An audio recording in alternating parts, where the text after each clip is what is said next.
Hello student, आज के lecture में हम जानेंगे क्लास 12th फिजिक्स का एक बहुत ही इंपॉर्टेंट टॉपिक है हमारा कंपाउंड माइक्रोस्कोप। कंपाउंड माइक्रोस्कोप की बात करते हैं बेटा, तो यहाँ से क्लास 12th फिजिक्स में क्वेश्चन हर साल बोर्ड एग्जाम में आपको देखने को मिलता है और यहाँ से इसमें जो फॉर्मूले आते हैं उनसे न्यूमेरिकल भी सॉल्व होते हैं। ठीक है, तो कंपाउंड माइक्रोस्कोप की बात करते हैं बेटा, ये होता क्या है।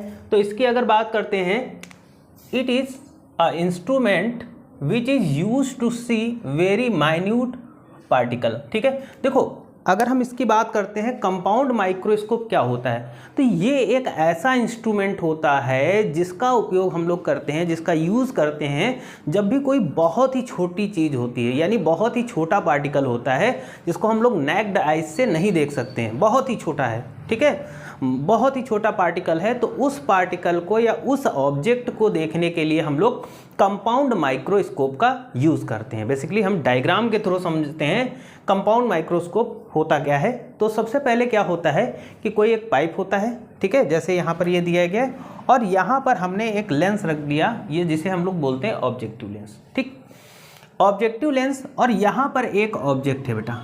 ठीक है, तो आपको जैसा पता है ये जो ऑब्जेक्ट होता है, जैसे आपको पता था कि प्रिंसिपल एक्सिस के, यानी ये वाली जो रेज जाती है वो प्रिंसिपल एक्सिस के पैरेलल जाती है। ये आपने जब आपने लेंस की इमेज फॉर्मेशन के बारे में पढ़ा होगा तो वो सारी चीज़ें आप पहले पढ़ चुके हैं। ठीक है, तो देखो जैसे हमने यहाँ पर ऑब्जेक्ट रखा ए बी, ठीक, और यहाँ पर क्या है, ये एक ऑब्जेक्टिव लेंस है। ठीक है, ये इसका ऑप्टिकल सेंटर है। ठीक, तो यहाँ से जो रेज जाएगी वो ये जो जाएगी वो जाएगी प्रिंसिपल एक्सिस के पैरेलल जाएगी, तो ये वाली ऐसे जाएगी और इधर से जा कर के यहाँ से फोकस से होकर यहाँ पे जाएगी, फोकस से होकर गुजर जाएगी। यानी जैसे ही ये लेंस के अंदर से जाएगी तो यहाँ से हल्की से मुड़ेगी और मुड़ने के बाद में ये फोकस से होकर चली जाएगी। ठीक, और एक जो रेज होगी वो क्या कहाँ जाती है, वो जाती है ऑप्टिकल सेंटर से बेटा, ये ऑप्टिकल सेंटर ओ से होकर जाएगी और ये एक दूसरे को इस पॉइंट पर कट करेंगे। कहाँ कट करेंगे, यहाँ पर एक दूसरे को कट कर रहे हैं, यानी यहाँ पर जो क्या बनना है, ए डैश बी डैश, ये ऑब्जेक्ट की इमेज बन रही है। ठीक है, क्या बन रही, ऑब्जेक्ट की इमेज बन रही है। ठीक है, तो ये छोटा लेंस था। ठीक है, कंपाउंड माइक्रोस्कोप में हम एक यहाँ पर क्या कर लेंगे, बड़ा लेंस ले लेंगे जिसको हम लोग आई लेंस बोलते हैं। ठीक, अब ये वाली जो इमेज यहाँ पर बनी, यानी ऑब्जेक्टिव लेंस के थ्रू जो यहाँ पर इमेज बनेगी, वो वाली इमेज क्या हो जाएगी, इस आई लेंस के लिए ऑब्जेक्ट का काम करेगी। किसका काम करेगी, ऑब्जेक्ट का काम करेगी बेटा। ठीक है, अब देखो जो कि है ना, ऑब्जेक्ट के लिए ये क्या करेगी, ऑब्जेक्ट का काम करेगी। अब देखो यहाँ से ये जो रेज जाएगी वो इस तरीके से पॉइंट ई, जो कि ऑप्टिकल सेंटर आई लेंस का है, ई से होकर ऐसे चली जाएगी और एक रेस क्या जाएगी बेटा, ये सीधर जाएगी, ये जानते हो आप प्रिंसिपल एक्सिस के पैरेलल जाती है और जाने के बाद में यहाँ से बेंड हो जाएगी और ये एफ ई से होकर गुजर जाएगी। ठीक, तो इसकी जो इमेज, अब देखो इमेज कहाँ बनेगी, ये इस तरीके से हमने यहाँ पर इन दोनों को मिला लिया, तो इसकी जो इमेज बनेगी, ये जो इमेज बनेगी ये एक वर्चुअल बनेगी इमेज। कैसी बनेगी, वर्चुअल और लार्ज बनेगी, बड़ी बनेगी। ठीक है,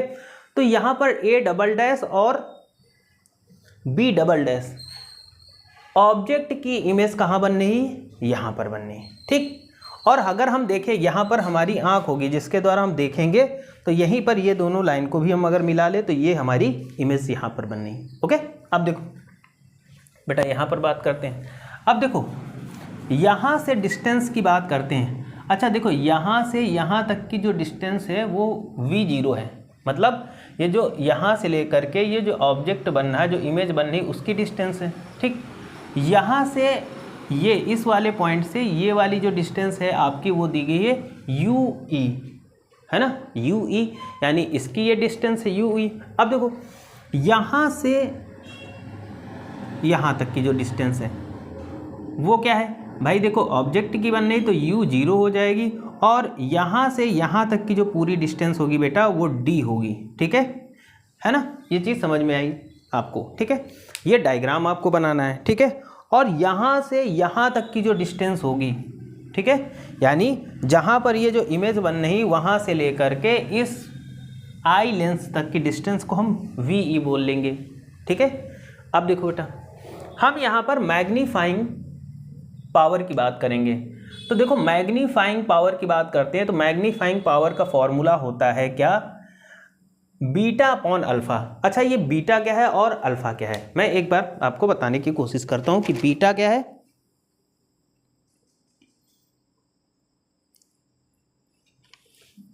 ठीक है,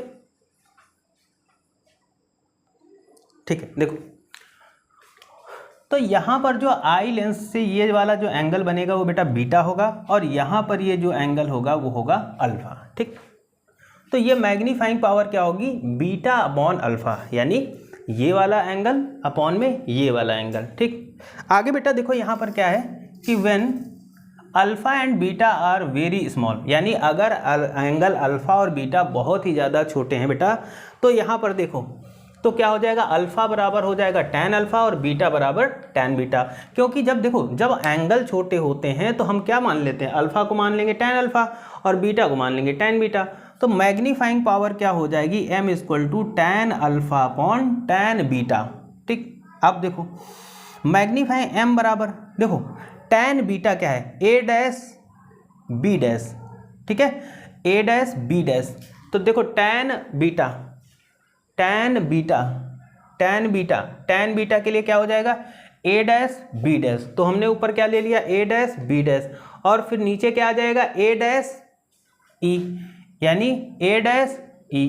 ठीक है, ठीक है, ये समझ गया कहाँ से आया। अब देखो m यहाँ पर tan अल्फा की बात करते हैं, ए बी tan अल्फा के लिए क्या हो जाएगा, ए बी ये ऑब्जेक्ट है ना, ए बी और अपॉन में क्या हो जाएगा d, ये वाली डिस्टेंस क्या हो जाएगी d।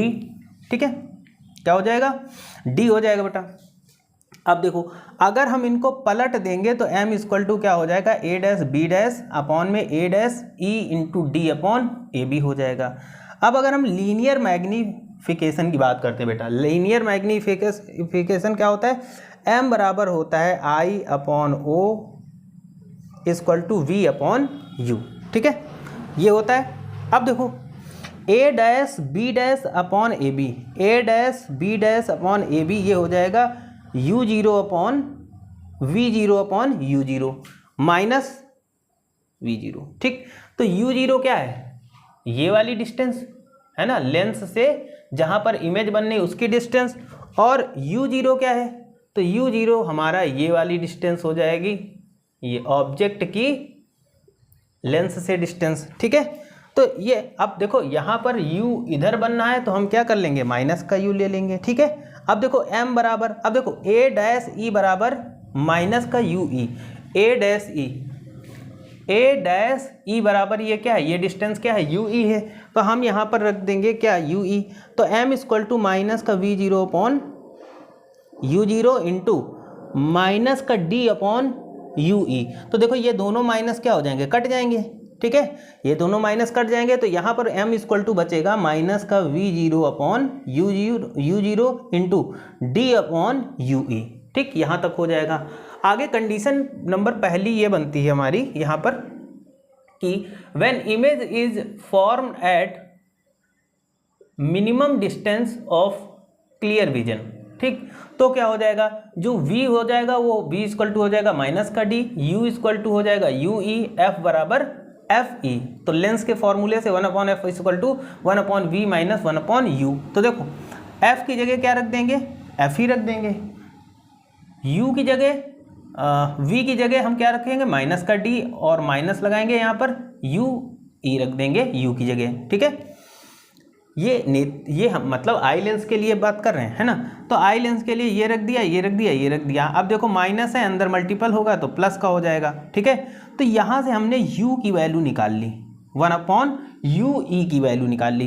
अब m बराबर क्या होता, माइनस का v0 upon u0 d upon ue। ठीक, तो अगर हम यहाँ से d कॉमन ले लेते, अगर हम d कॉमन ले लेते हैं यहाँ पर, तो ये क्या बचा, 1/ue, और 1/ue की वैल्यू क्या है, ये दी गई 1/ue की वैल्यू ये यहाँ पर लिखी हुई है। तो हम क्या करेंगे, यहाँ पर 1/ue की वैल्यू रख देते हैं और फिर ये जो d है इससे मल्टीप्लाई कर देते हैं। तो जब d से मल्टीप्लाई करेंगे तो d से d कट जाएगा, यहाँ पर 1 बच जाएगा।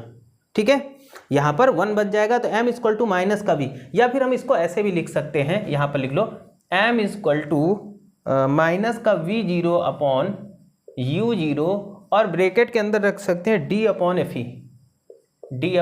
E plus 1। ठीक है, ये भी हमारा फॉर्मूला इसका इंपॉर्टेंट है। ठीक है, तो ये कुछ इंपॉर्टेंट प्रूविंग थी हमारी कंपाउंड माइक्रोस्कोप की, जो कि एक इंपॉर्टेंट टॉपिक है हमारे क्लास 12th बोर्ड एग्जाम के लिए, है ना। तो इसको आप रट लीजिएगा, बहुत ही ज़्यादा इंपॉर्टेंट टॉपिक है, इसको आप रट के पेपर देने जाइएगा। आज के लिए इतना ही रखते हैं। Thank you for this class. Channel पे नए हैं तो चैनल को सब्सक्राइब करिएगा, वीडियो को लाइक और शेयर करिएगा।